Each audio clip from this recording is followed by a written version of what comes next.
Apa sih itu korupsi? Korupsi adalah pengambilan hak milik orang lain dengan menyalahgunakan jabatan demi kepentingan pribadi. Apa aja sih yang menjadi faktor-faktor terjadinya korupsi?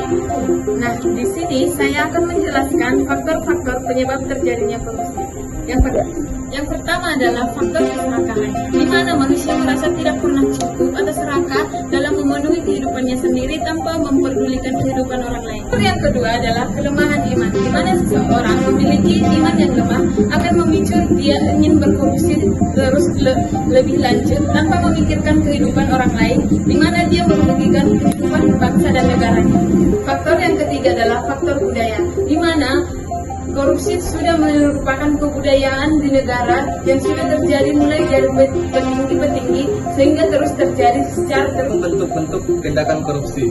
Pertama adalah suap. Yang kedua ada pemerasan.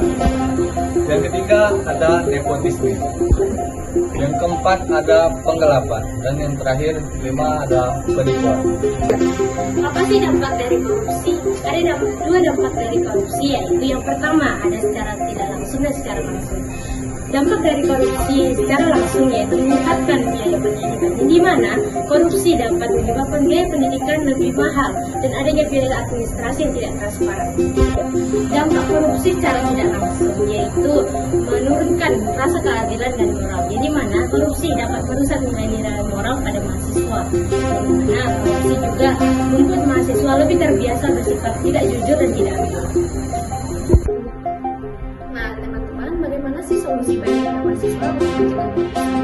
Nah, kita bisa membangun integritas seperti menanamkan nilai-nilai anti korupsi, menanamkan nilai Pancasila, dan selalu jujur.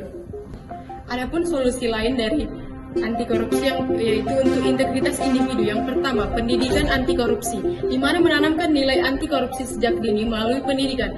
Baik, yang kedua adalah teladan dari pemimpin, yaitu pemimpin harus memiliki sifat kebersihan dalam korupsi agar menjadi panutan bagi masyarakat. Baik, yang ketiga adalah kesadaran moral dan etika, di mana setiap individu harus meningkatkan pentingnya kejujuran untuk menghindarkan diri dari korupsi. Nah, jadi teman-teman, korupsi dan money laundering adalah dua kejahatan yang berkaitan, di mana korupsi adalah penyalahgunaan wewenang dengan mengambil uang negara demi kepentingan pribadi, sedangkan money laundering adalah menyembunyikan uang dari hasil korupsi tersebut seolah-olah berasal dari uang yang sah.